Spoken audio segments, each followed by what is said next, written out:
14절부터 16절 말씀을 함께 합독하겠습니다. 다 같이 시작. 너희는 세상의 빛이라. 산 위에 있는 동네가 숨겨지지 못할 것이요 사람이 등불을 켜서 말 아래에 두지 아니하고 등경 위에 두나니 이러므로 집안 모든 사람에게 빛이 있느니라. 이같이 너희 빛이 사람 앞에 비치게 하여 그들로 너희 착한 행실을 보고 하늘에 계신 너희 아버지께 영광을 돌리게 하라. 아멘. 한번 봅니다. 마가복음 16장입니다. 마가복음 맨 마지막 16장 15절부터 18절까지 85페이지입니다. 같이 합독합니다. 15절부터 시작. 또 이르시되 너희는 온 천하에 다니며 만민에게 복음을 전파하라. 믿고 세례를 받는 사람은 구원을 얻을 것이요 믿지 아니한 사람은 정죄를 받으리라. 믿는 자들에게는 이런 표적이 따르리니 곧 그들이 내 이름으로 귀신을 쫓아내며 새 방언을 말하며 뱀을 집어 올리며 무슨 독을 마실지라도 해를 받지 아니하며 병든 사람에게 손을 얹은즉 나으리라 하시더라. 아멘. 말씀을 듣기 전에 한 번 더 기도하겠습니다. 살아계신 하나님 아버지, 감사합니다. 이 시간 귀한 헌금을 주 앞에 드립니다. 김원석 엄원정 집사님 부부, 이명숙 집사님 각기 11정금을 드립니다. 하나님 말씀 순종해서 소득 가운데 10분의 1 고생하게 드려오니 두 손들어 축복해 주시고 가정을 평안케 하시고 하는 일 형통케 하시고 말라기 3장에 약속한 그 복이 그 가정의 문자 그대로 이루어지게 해 주옵소서. 김원석 집사님 범사에 감사합니다. 김예훈 어린이 생일 맞아 감사합니다. 이명수 집사님 범사에 감사합니다. 하나님 감사한 손길 기억하시고 감사의 제목이 날로 늘어나게 하시고 감사할 때마다 기적을 경험케 하여 주옵소서.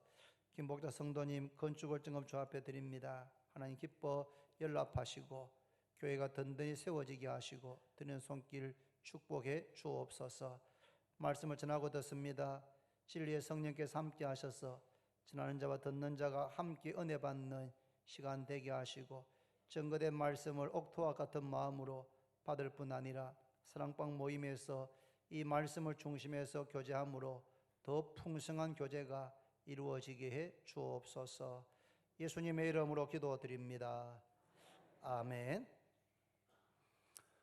구약 성경 특별히 출애굽기에서부터 신명기까지의 말씀을 읽다가 보면 마음이 답답해질 때가 있습니다. 왜냐하면 하나님께서 크신 능력으로 이스라엘 백성들을 애굽의 포로 생활, 애굽에서 종살이하고 있는 이스라엘 백성들의 무슨 능력이 아니고 노력이 아니고 하나님께서 크신 능력으로 이스라엘 백성들을 구원하여 내셨습니다. 그래서 하나님의 백성이 되게 하신 것입니다. 그런데 이런 놀라운 구원을 경험했지만 성경을 읽어보면 구원받은 백성답게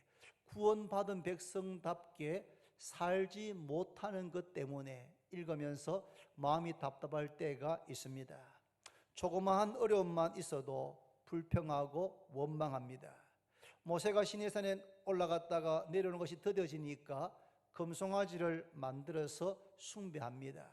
일만 열면 광야에 애굽에 있었을 때가 좋았다, 광야에서 죽었으면 좋겠다고 하는 그런 탄식을 서슴없이 하는 것을 볼 수가 있습니다.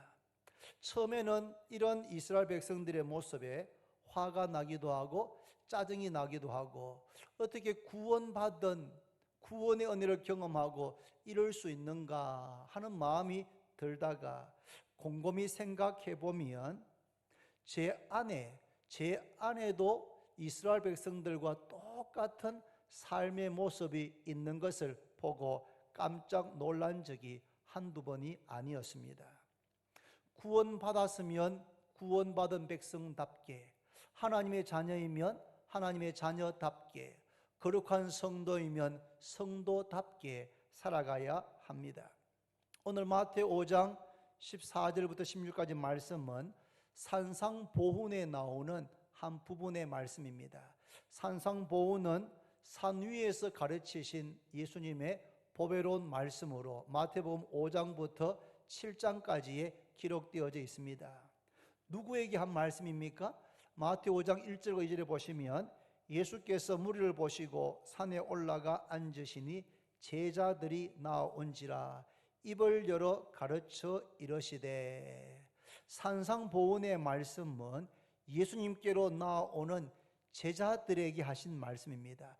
무리에게 하신 말씀이 아니고 예수님을 믿고 따르는 제자들, 그들이 주님께 나왔을 때 그들에게 입을 열어서 가르쳐 하셨던 말씀이 바로 산상보훈의 말씀입니다. 먼저 제일 앞에는 팔복의 말씀이 나옵니다. 그런 다음에 곧 이어서 13절에는 너희는 세상의 소금이다, 14절에 너희는 세상의 빛이다, 그렇게 말씀하고 있습니다. 예수를 믿는 우리가 세상의 빛입니다. 빛입니다. 한번 따라합니다. 우리는 세상의 빛입니다. 나는 세상의 빛입니다. 이것이 바로 우리가 누구인가 라고 하는 질문, 나 자신의 정체성, 내가 누구인가에 대한 성경의 첫 번째 답변입니다. 우리가 누구입니까? 우리는 세상의 빛입니다. 내가 누구입니까? 나는 세상의 빛입니다. 빛의 가장 중요한 역할은 무엇입니까? 어두움을 밝히는 것입니다. 어두움을 밝히는 것이 빛의 가장 중요한 그러한 사명이고 역할입니다. 하나님께 천지 만물을 창조하시기 전의 상태를 창세기 1장은 이렇게 말합니다. 태초에 하나님이 천지를 창조하시니라. 땅이 혼돈하고 공허하며 흑암이 깊음 위에 있고 하나님의 영이 수면 위에 운행하시니라. 천지 만물을 창조하기 전의 상태를 세 가지의 단어로 압축할 수 있습니다. 혼돈, 공허, 흑암입니다. 혼돈하며 공허했고 그리고 흑암, 깊음, 흑암이 있었다라고 성경은 말씀하고 있습니다. 하나님께 제일 먼저 빛이 있으라 말씀하시면서 빛을 창조했습니다. 빛을 만드셔서 빛과 어두움을 나누셨습니다. 빛과 어두움을 나누셨습니다. 빛과 어두움은 공존할 수가 없습니다. 빛과 어두움이 같이 있을 수가 없습니다. 어두움 가운데 있는데 칠흑같이 어두운데 빛이 비추면, 이 영광홀이 깜깜했는데 전등 스위치를 켜는 순간 이 영광홀에 있는 어두움은 0.01채도 버티지 못하고 사라지게 되는 것입니다. 빛과 어두움은 함께 있을 수가 없습니다. 빛의 가장 중요한 역할은 어두움을 밝히는 것입니다. 빛이 있으면 빛이 있는 그곳에는 더 이상 어두움이 존재할 수가 없게 되는 것입니다. 예수님께서 제자들에게 너희는 세상의 빛이다 라고 말씀했습니다. 너희는 세상의 빛이 되어야 한다, 너희가 빛이 되어야 한다 라고 말씀하지 않았습니다. 우리는 열심히 노력해서 열심히 기도하고 열심히 말씀 봐서 빛이 되어야 된다 그렇게 말씀하지 않고 너희는 빛이다, 너희는 세상의 빛이다 라고 말씀했습니다. 전에는 빛이 아니었습니다. 에베소서 5장 8절에 보면 너희가 전에는 어두움이더니 이제는 주 안에서 빛이라, 빛의 자녀들처럼 행하라고 말씀합니다. 우리가 전에는 빛이 아니었습니다. 우리 모두가 다 전에는 어둠이었습니다. 어둠에 속했습니다. 어둠의 자식이었습니다. 너희가 전에는 어둠이었는데 이제는 주 안에서 빛의 자녀가 되었습니다. 할렐루야. 존재가 바뀐 것입니다. 우리의 정체성이 바뀌어졌습니다. 전에는 내가 누구였습니까? 나는 어둠이었습니다. 지금은 내가 누구입니까? 나는 세상의 빛이 되었습니다. 왜요? 예수님께서 세상의 빛이시기 때문에.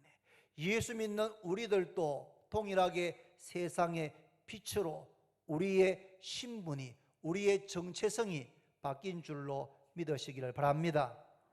여러분, 예수 믿습니까? 크게 한번 아멘 해보시죠. 예수 믿습니까? 예수를 믿는 우리는 너희가 전에는 어둠이 있지만 이제는 주 안에 빛이 되었습니다. 너희는 세상에 빛이 되라 하시지 않고 너희는 세상에 빛이다. 존재가 바뀌어졌습니다. 우리의 정체성이 바뀌어졌습니다. 그러면 빛이 되었기 때문에, 빛이기 때문에 빛의 자녀답게, 세상의 빛답게 살아가야 하는 것입니다. 어떻게 우리가 세상의 빛으로 살아갈 수가 있습니까? 오늘 16절에 보시면 이같이 너희 빛이 사람 앞에 비치게 하여 그들로 너희 착한 행실을 보고 하늘에 계신 너희 아버지께 영광을 돌리게 해라. 너희가 세상의 빛인데 이같이 너희 빛이 사람들 앞에 비치게 해야 한다. 빛을 비추어야 됩니다. 우리는 스스로 빛을 내는 발광체, 태양 같은 발광체는 아닙니다. 예수님만이 스스로 빛을 내는 발광체입니다. 우리는 반사체입니다. 반사체. 달은 스스로 빛을 내지 않습니다. 그런데 태양빛을 받아가지고 그 빛을 반사하는 것입니다. 그 빛을 지구에 비추는 것입니다. 우리 안에는 빛의 근원이 있는 것이 아닙니다. 그런데 예수님을 믿을 때에 우리는 세상의 빛으로, 빛을 받아서 비추는 반사체로 변화된 줄로 믿습니다. 이같이 너희 빛이 사람 앞에 비치게 해야 된다. 그래서 그들로 너희 착한 행실을 보고 하늘에 계신 너희 아버지께 영광을 돌리게 하라. 여러분, 우리가 세상을 살 때에 세상의 빛으로 살아야 되는데 그것은 빛을 비추는 삶이고 그것은 착한 행실로 살아가는 것입니다. 어떻게 사는 것이 착한 행실입니까? 여러 가지 많은 내용이 있겠지만 몇 가지 간단하게 요약하면은 첫 번째는 정직한 것입니다. 세상에 비친 빛의 자녀인 성도들은 이 세상 가운데서 정직하게 살아야 됩니다. 정직하게 살아야 됩니다. 정직하게 살아야 됩니다. 어떤 상황 가운데도 거짓을 말하지 않고 거짓을 행하지 않고 정직하게 진실하게 살아가려고 몸부림쳐야 됩니다. 그것이 여러분 쉽지 않습니다. 쉽지 않습니다. 남들이 다 하는 거짓말을 하지 않으면 어마어마한 희생과 대가를 지불해야 될 때가 있습니다. 그럴지라도 타협하지 않고 정직하게 사시기를 바랍니다. 정직한 자가 결국 형통하게 되는 것을 믿으시기를 바랍니다. 마귀는 거짓의 압입니다, 여러분. 거짓의 시조, 거짓의 원조가 누구냐? 마귀입니다. 마귀는 거짓의 압이어서 예수 믿는 우리들로 하여금 이 세상을 살 때 정직하게 살지 않고 적당하게 타협하면서 거짓말하며 살도록 유혹합니다.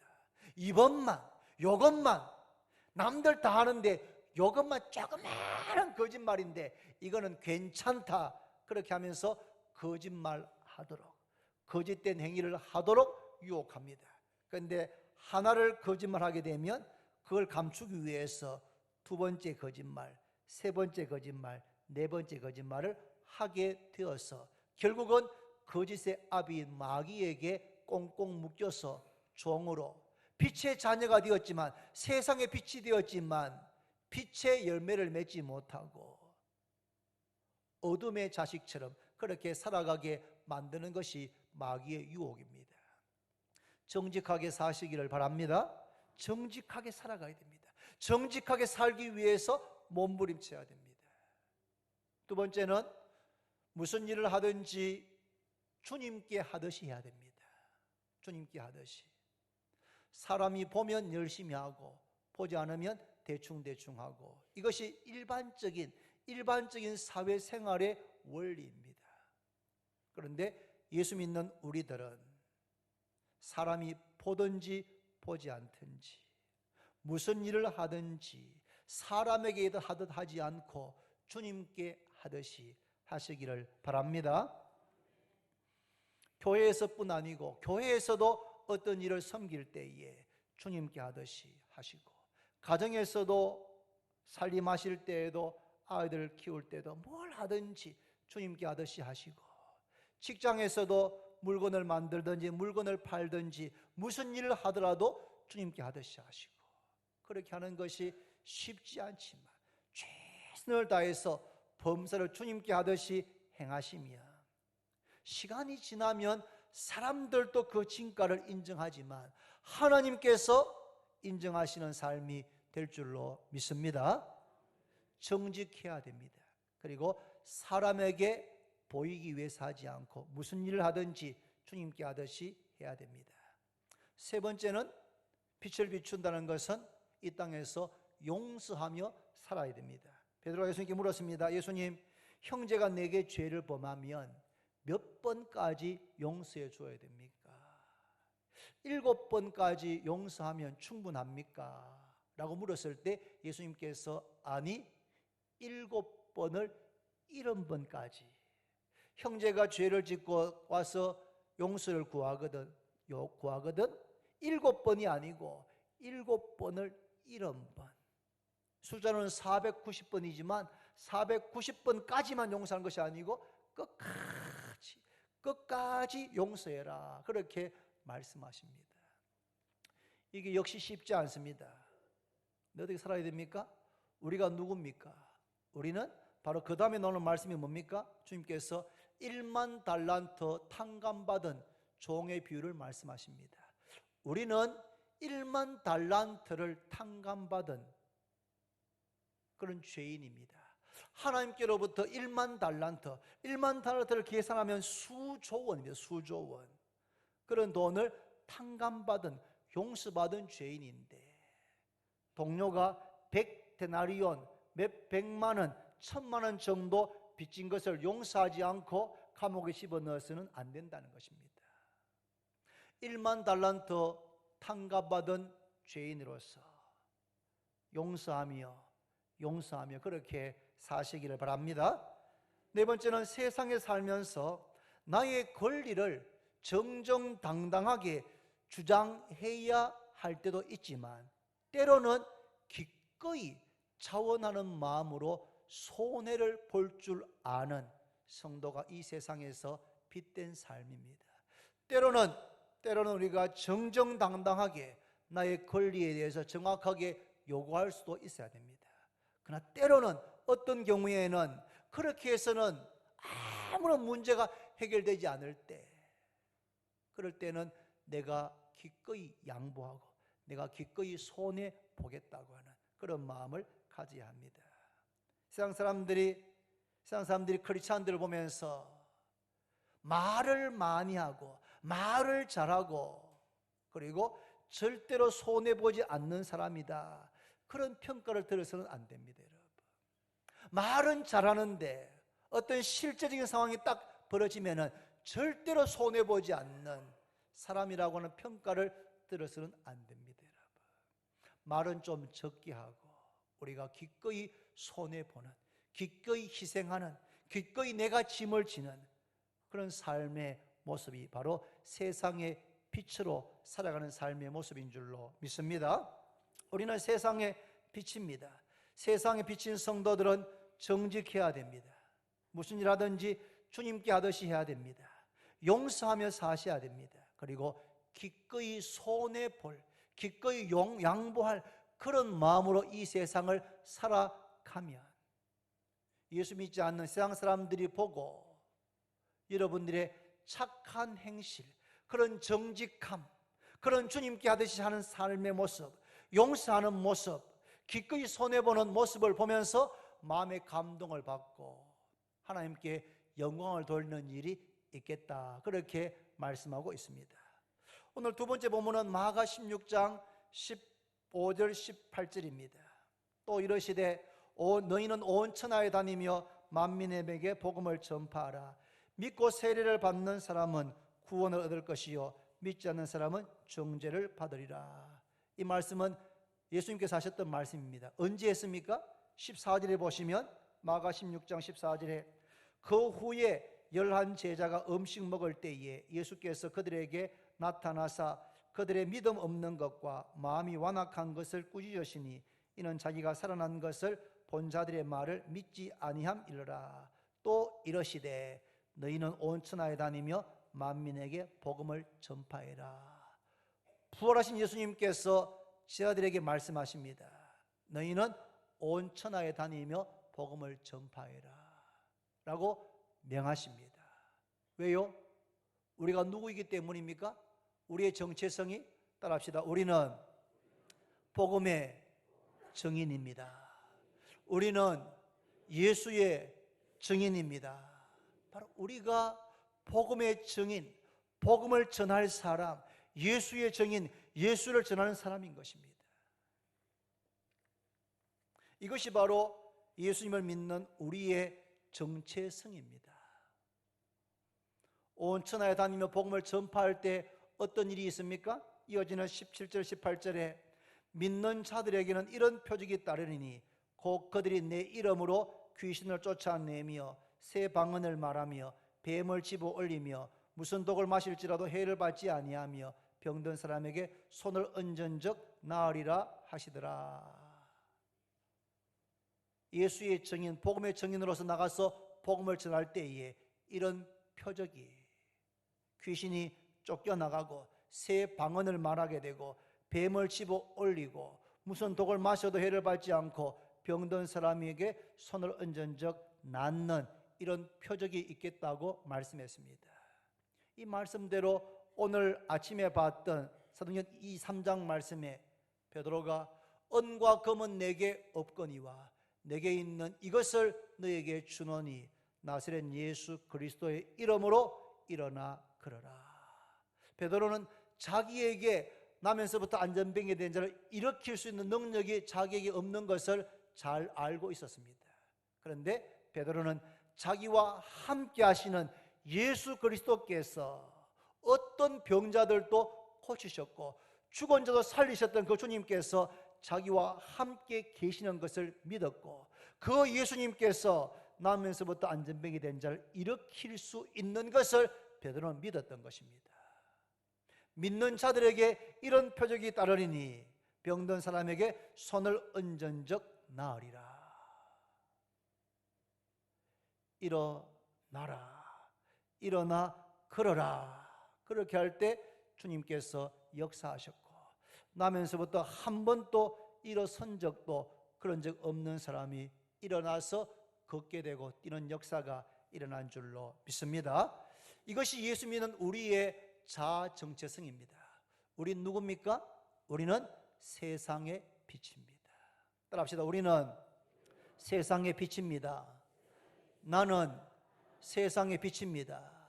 세상의 빛인 우리에게 이같이 너희 빛이 사람들 앞에 비치기 위해서 그들로 너희 착한 행실을 보고 하늘에 계신 너희 아버지께 영광을 돌리게 해라. 그렇게 말씀하십니다. 우린 또 누굽니까? 우리는 예수의 증인, 복음의 증인입니다. 그래서 너희는 온 천하에 다니며 만민에게 복음을 전파하라고 명하신 것입니다. 그런데 이 두 가지가 자전거의 두 바퀴처럼 같이 굴러가야 됩니다.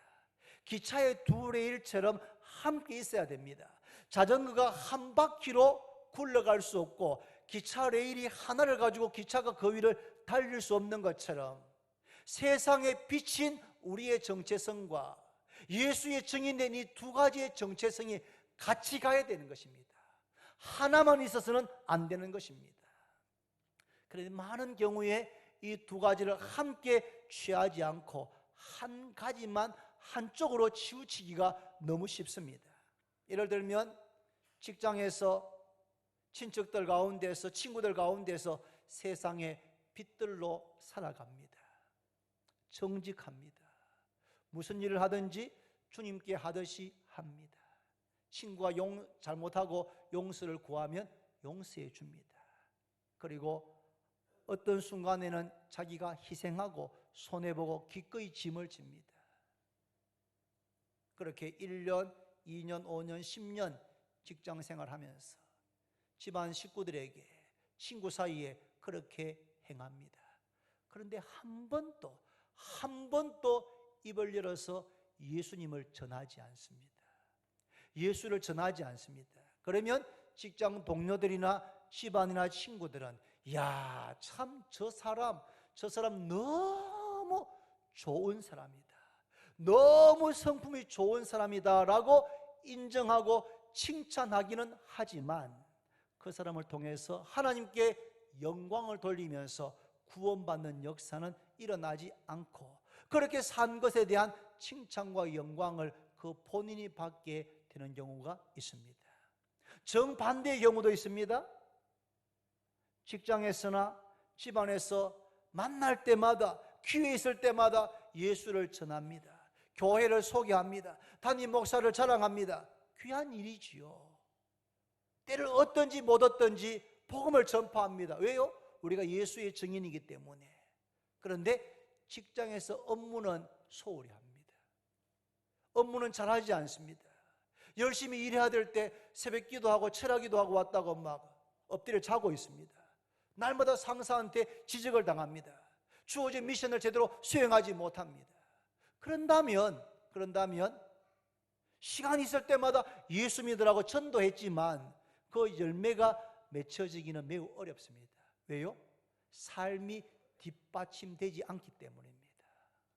우리가 복음을 전할 때 우리의 삶이 그것을 뒷받침해 줘야 될 줄로 믿습니다. 세상에 빛된 삶, 정직하고 주님께 하듯이 행하고 용서하고 손해보고 희생하는 그런 삶이 뒷받침되지 않으면, 입만 열면 예수님을 전하고 교회를 자랑하고 전도하는데 오히려 사람들 하여금 네 할 일이나 잘하지, 직장에서 그런 비난을 받고 집안에서도 오히려 집안이나 잘 그렇게 돌보지, 그런 이야기를 들을 수 있게 되는 것입니다.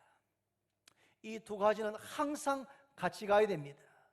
세상에 비친 우리의 정체성과 예수의 증인, 복음의 증인인 이 정체성은 마치 자전거의 두 바퀴처럼, 기차의 두 레일처럼 항상 같이 가야 될 줄로 믿습니다. 우리 세상의 빛입니다.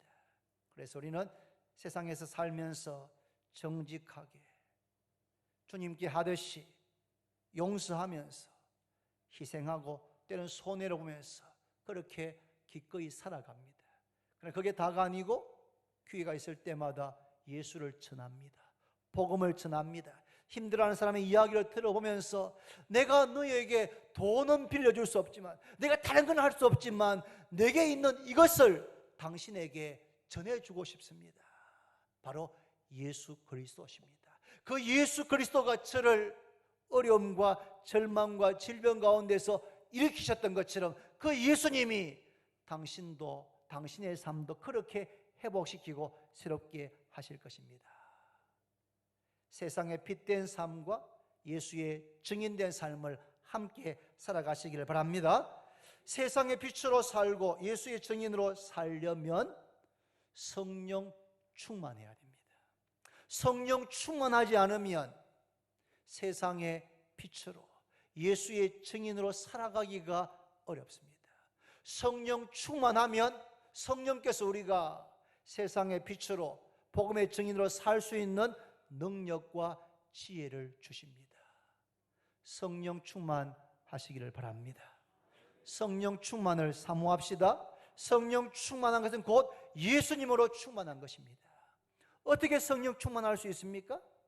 기도하지 않고는 성령 충만할 수가 없습니다. 함께 모여서 기도할 때 기도의 응답으로 성령께서 기도하는 다락방에 임하였습니다. 기도할 때 성령 충만하게 됩니다.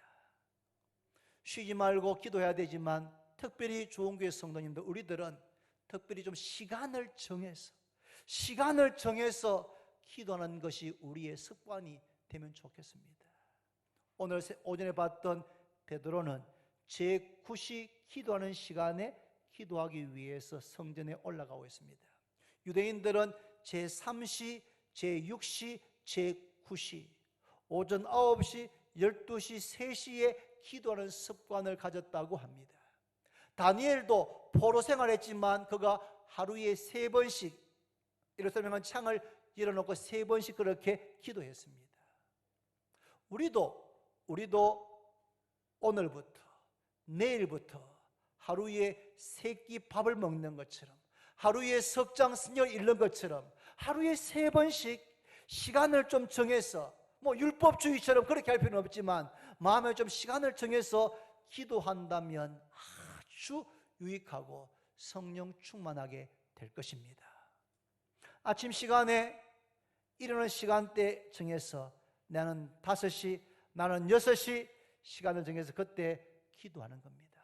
새벽 기도에 와서 기도하셔도 되고, 아니면 내 가정의 골방에서 일어나셔서 다른 가족들 일어나기 전에 혼자 무릎을 꿇고 5분, 10분 그렇게 간절하게 기도하시고, 낮에는 직장이나 집에서 점심을 먹기 전후에서 12시쯤 해서 또 한 번 10분, 15분 간절히 기도하고, 저녁 시간에는 12시, 11시에 잠이 들면 한 10시 반 정도에 혼자 말씀을 읽고 기도하면서, 이렇게 하루에 3번을 시간을 정해서 아침, 이른 아침에, 낮에, 그리고 저녁에 베드로처럼 다니엘처럼 기도하면서, 하나님, 제가 성령 충만하기를 원합니다.